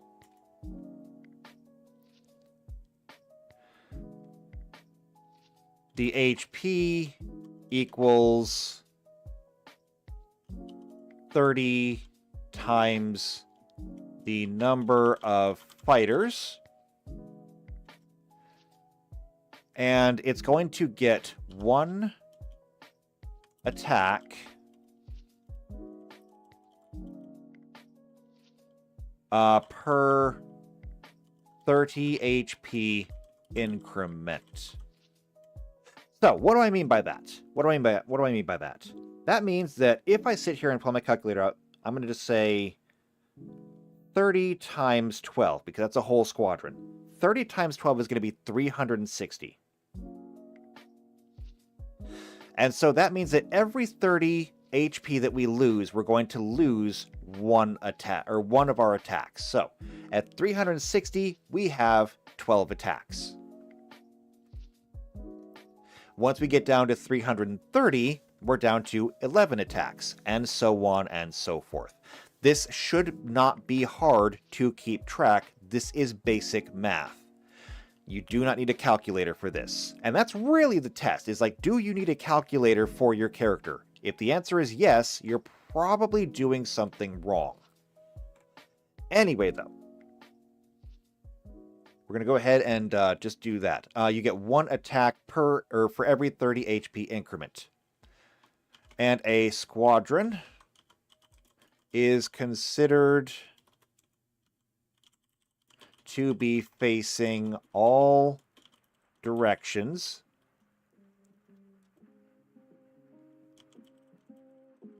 at all times.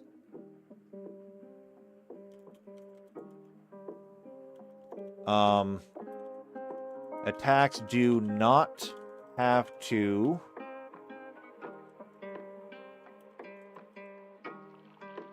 or rather, I'm going to change the wording on that. I'm going to change the wording on that.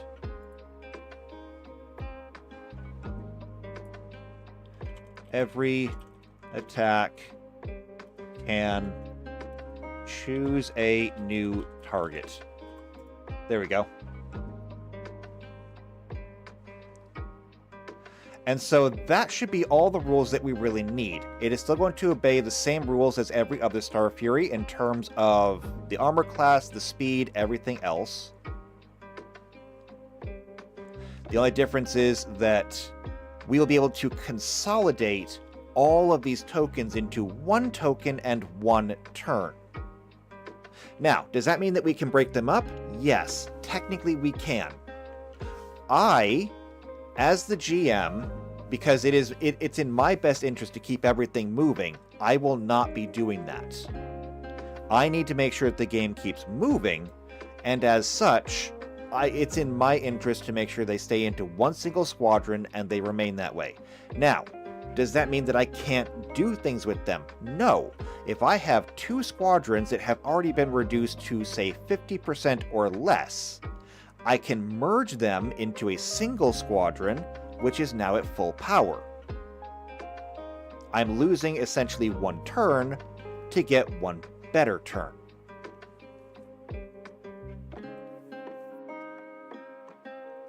And I can have other ships do this as well. As we pointed out, Babylon 5 has 4 squadrons. The Omega-class destroyer has 2. And so already, if we were to follow the show and have several Omegas threaten the Babylon 5 station, well, Babylon 5 has 4. If there were 4 Omegas, and I don't remember how many there were, but I think there were 4. Actually, no, 5, because they had 1 on the station side. That's another 10. And that is just my NPCs. That's 10 Star Fury squadrons, plus 1 station, plus 5 Omegas, and that doesn't even include their support craft, and then every single one of my players gets their own turn. You begin to see how combat very, very quickly begins to drag down. And so this is why the Star Furies will move in squadrons. And if a Star Fury is going to go up against, say, an Omega-class destroyer, it will move into range, and then, instead of, like, sitting there and rolling every single die, this is actually really simple, and this is a really fun GM trick if you're doing mass combat. So, mass attacks. You're going to love this, I promise. If you're at all interested in how the sausage is made, you're going to love this. Essentially, you change the attack roll from an attack roll into a skill check. And so, the DC equals... It is their armor class minus your attack bonus. So, if they have a bonus of, say, I don't know. If they have an attack bonus of 25, or no, other way around. If they have an AC of 25, so AC 25, and you have an attack bonus of 8, 25 minus 8 is 17, which means that it is a DC 17 roll. And so, a full squadron of Star Furies is going to roll 12 D20 DC 17. And then, just take all of your 17s and roll damage for them. And I don't have my roll 20 up anymore, although I should have. You know what? Fine, hold on.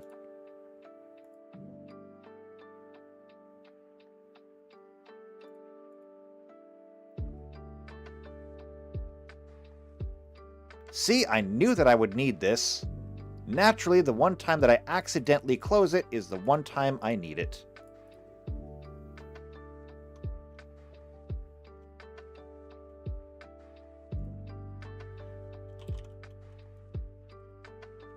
So if I just roll the die, looks like I got a whole 1 hit.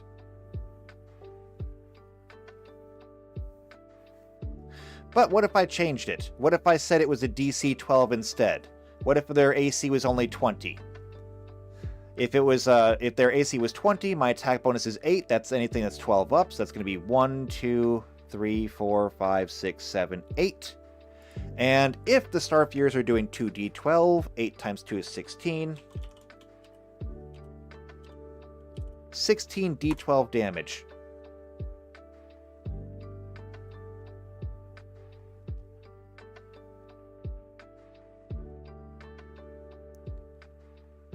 I guess it doesn't like that number. There it is. Actually, I did that wrong. Because I have to take off anything that does less than 10. So I got to sort these. So let's re-roll that real quick and we'll sort it. If I re-roll it and sort this time, anything under a 10, we can get rid of. And so it looks like we're only doing 2 damage. That may not be perfect, but it's close enough. I mean, technically speaking, you're rolling 2d12, and that's the same difference, but it doesn't really matter.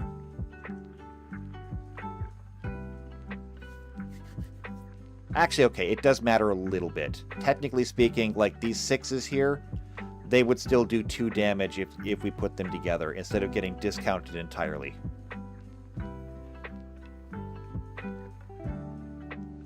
So if I was going to do this, I don't know, I'd find a different way to do it. Point is, actually, I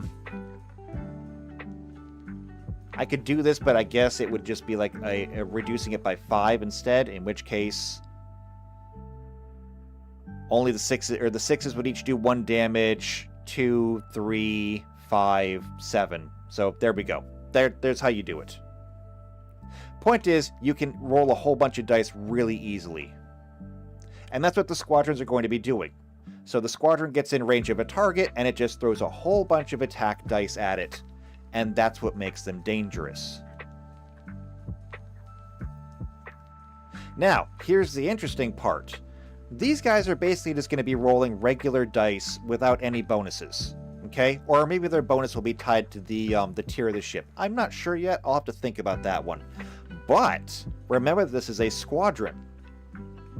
And so a squadron can have a squadron leader. So, if I delete this, I can say that PC squadron leaders substitute their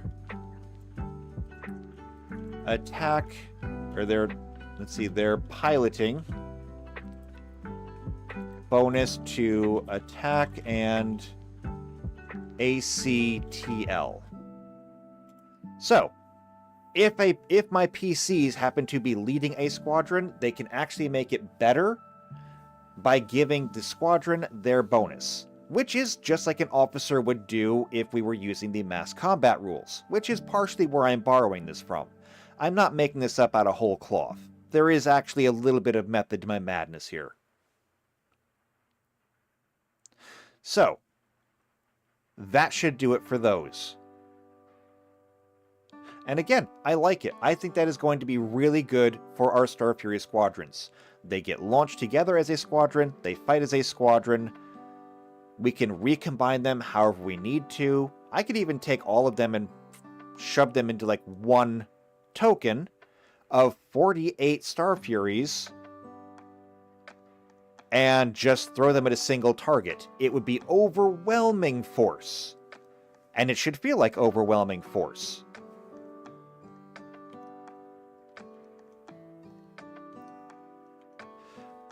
Let's see. PC says, ability idea, squadron management. Allow your squad to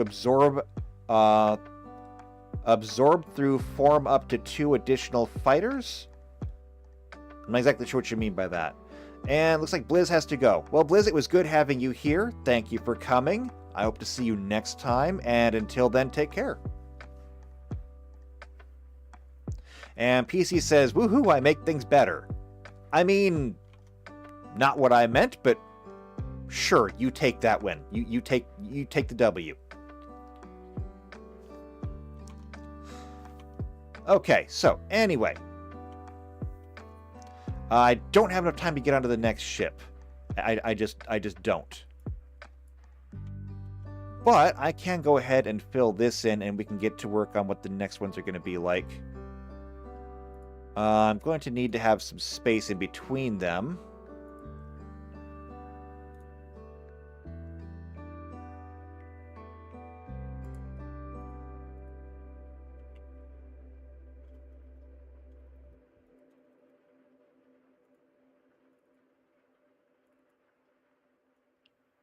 And then I can clear that out.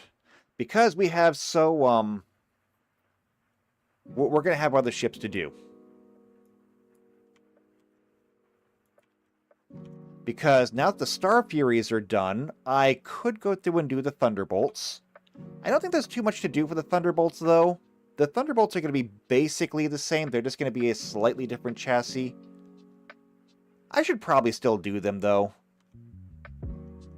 I mean, I can do them on stream because they're different enough. We'll take a look at them real quick, even though I don't have time today. But here's the Thunderbolt. Where's my picture?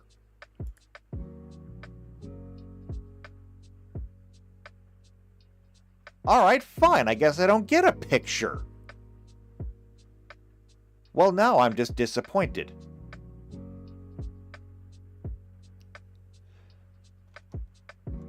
And PC says, instead of it being a full squad of being X, it would just be X plus 2. I don't understand why I would do that, though. I mean, you did say it's an ability, so it wouldn't be the default. But in letting the squadrons reconfigure, I could already do that as normal. I just have to get them close enough and have one absorb the others.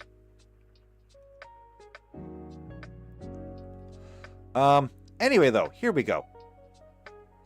So, we've got a few pictures of the Thunderbolts here. They're a little bit different. They have bigger engines. You can see they have the little bitty winglets right there that supposedly give them atmospheric control. Not flight, I guess, but control. Apparently they do, it does show them with missiles. I guess I'm finding they actually do use missiles a few more times in the show. But anyway, the Thunderbolt was first deployed in 2260, the same year the Earth Alliance Civil War broke out. It is one of, if not the most powerful fighters of the younger races, with the exception of the Nile-class fighter used by the Minbari. Unlike the previous production model Star Furies, the Thunderbolt is capable of atmospheric maneuvering through the use of deployable airfoils mounted on the main engine pods. The frame of the craft is extended and has a smoother shape for aerodynamic purposes. This fighter has a crew of 2 who sit in traditional fighter plane position and operate the controls using a combination of hand, foot, eye, and voice commands. The repositioning, though, means the pilots are more vulnerable to G-forces than in older Star Fury models. The ejection system throws the cockpit module upwards rather than forward, so it still has that. There are a pair of secondary thrust charges mounted on the rear of the upper surface that fire at the same time the ejectors in order to push the body the opposite direction to prevent the module from colliding with the rear third of the aircraft. The Thunderbolts mount 4 advanced pulse cannons as an underslung position beneath the cockpit. It also has hardpoints for up to 10 extra weapons, usually missiles, enabling it to serve as a light bomber. So, yeah, I guess we're going to do this one, if for nothing else, just because this is not an interceptor, this is an actual fighter. So, if I went up here and just said Thunderbolt, it's going to have a crew of 2. It's still tiny, but it is a fighter, not an interceptor. And so, as such, it's worth building. I wonder if we could do it real quick. Do you think we can do it quick enough? We only have a few minutes left. I am really good at this, though, so yeah, I'm good. I'm going to go ahead and do this. PC says another idea for opposing squadrons occupying the space next to it, intercepting, so 1-to-1 ratio, subtracting attacks by occupying the squadron in dogfights.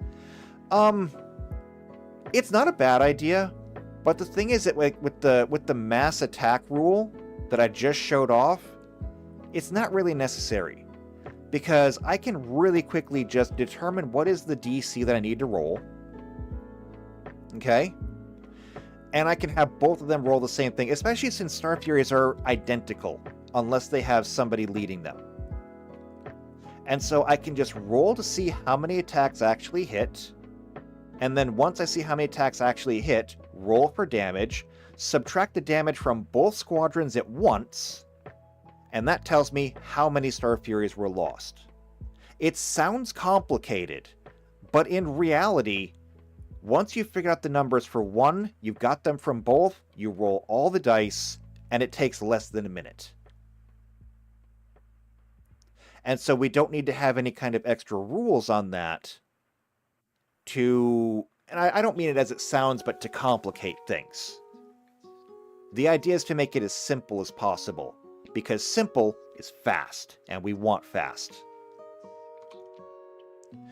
Okay, so, getting back to the Thunderbolt real quick, because a lot of things are just not going to change for the Thunderbolt. The Thunderbolt is not that much more advanced, so we're going to look at the fighter. The fighter has 35 HP.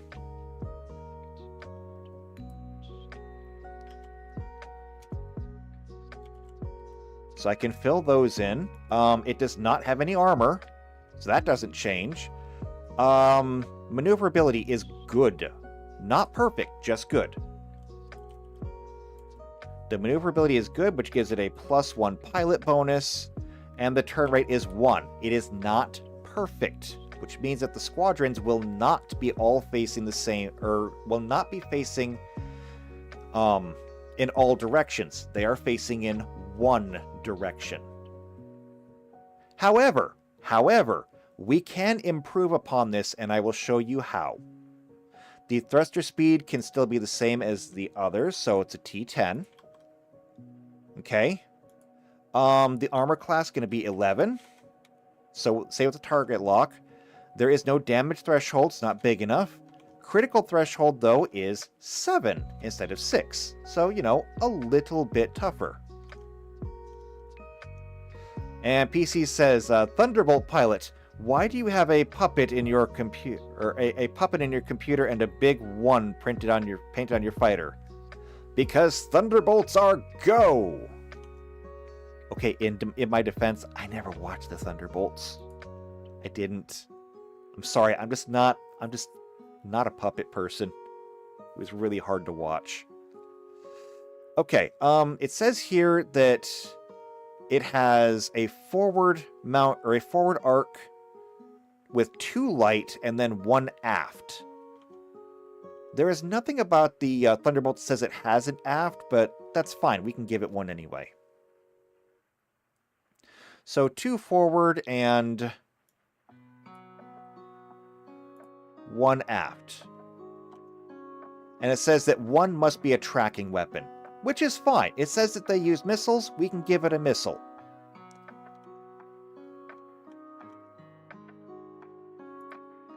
Now, it's going to have the same pulse discharge cannon. I'm almost certain. Does it? Yeah, look at the Thunderbolt. Oh, hey, the Thunderbolt finally loaded. That's a good picture for it. Let's see. Mounting the rear upper surface, blah, blah, blah. 4 cannons and an underlying. It also has hard points. I recall that the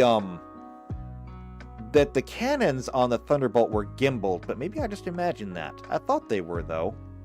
But hey, if it doesn't say that they are, then I guess I won't do that. They are saying, it says advanced pulse cannons, though. Still pulse cannons, I'm going to make sure they're the same as the Star Furies. As far as this goes, this is all the same.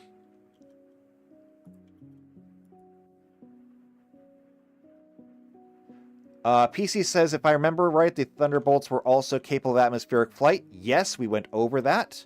Should not be... There's nothing that I really need to put on here about that. If anything, I should actually probably have to make a note for the Star Furies that they are not. Because I do believe that Starfinder assumes that every starship is capable of atmospheric flight by default. I believe. I could be wrong about that. I'll do a little bit of research on that. So, we just have to figure out exactly what we're going to give it then.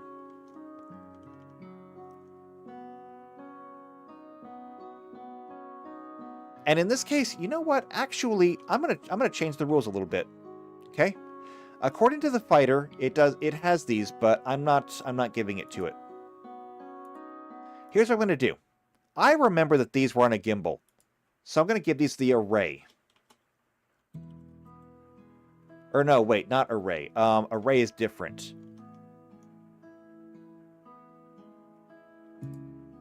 Array is different. What I need is... I think it's the broad weapon property. Where is the gyro laser? Here it is. Broad arc. That's it.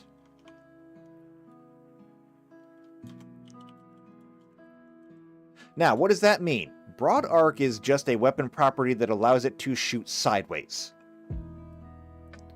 It's allowed to shoot into the adjacent firing arcs, but usually at a -2 penalty. And that'll be fine. Now, as far as missiles go, we don't need anything fancy. A high explosive missile launcher.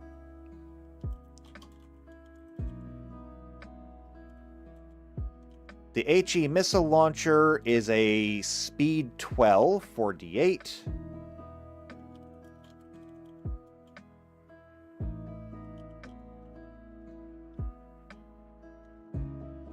And it has a limit of fire.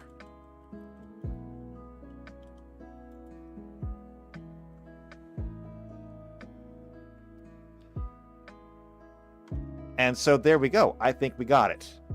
That's going to be our Thunderbolt.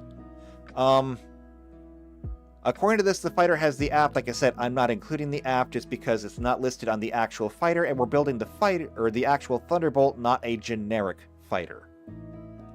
But there we go. It can have up to 2 people on it, which means it can have 1 pilot, 1 gunner, which will automatically make it better at shooting than the Star Fury, because the Star Fury will have to make the snapshot. And that's something that I didn't cover. But because the Star Fury only has the 1 person, it can on every turn, it can realistically only either pilot or fire.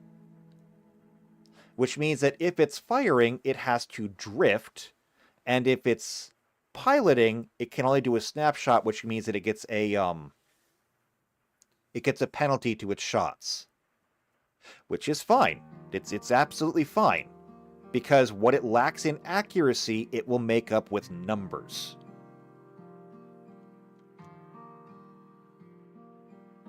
And that will make the Thunderbolts superior in that way as well. They're going to be better. However, we'll have to go through and actually calculate the numbers. I'll calculate the numbers after this because I'm not going to spend the time, and I'm already over time. It'll be fine, though. I suspect they're still going to be perfectly pilotable by a level 1 character, which means that if the craft happens to have Thunderbolts, it'll be fine. And, for what it's worth, I have a general rule in my games where when it comes to pricing these things, because there is no pricing system, the way that I do it is it's whatever the build points is times 1,000 credits. It's 1,000 credits for every build point. So, your average Star Fury, that's going to be 35,000 credits. And we consider that the average person may make anywhere, or may have a weekly salary of like 20 credits. And so, let's see. 20 credits times 52 weeks in a year. The average salary of your normal worker would be about 1,040 credits. Yeah, that sounds about right. A Star Fury being, 35 times what the average income level is. Yeah, it makes sense. And so the more expensive they get, the more realistic, ironically, they feel. Not ironically, coincidentally. But okay, that's enough. I will total this up and we'll go over the build points for the Thunderbolt afterwards. And then we'll get into the big ships. Because once we're done with the Star Furies, there's not really anything else to do down there. There's the Badger class Star Fury, don't care. Heavy Star Fury, don't care. Stealth Star Fury, also don't care. So, we'll get back to the Earth Force ships. We'll get into the Hyperions, the Novas, the Olympus, and the Omega. And maybe the Warlock. We'll see. So, if you want to see those, make sure you're back here next week when we do them. It's going to be fun. I'm excited. We're going to be building ships for a while. Like, if you find this boring, I'm sorry. But I'm having fun. And this entire module is about me having fun. So, maybe come back for the next one. But if you are having fun, make sure to subscribe to the channel, hit the bell icon, that we get notified every time these videos come out. If you know somebody else who is also into either Starfinder or Babylon 5, then share this video out with them. If you like what I'm doing here, just go ahead and leave a like on the video. If you want to leave a comment down below, you can do that too. But if you're going to go through and, make a comment, just go ahead and join the Discord. You can leave comments there instead. I mean, why complicate things? Join the Discord. Leave comments there. Go to the Behind the Screen channel especially. Let me know what games you want to play. You can even suggest different modules. Like if you don't want to play anything that I've got, but there is one that you would like to, let me know. I'll put it on the list. So, let me know there what you want to play. Let me know what your availability is. As soon as I have enough people to do so, we will play. Otherwise, I hope to see you back here next time for more Babylon 5, and until then, take care.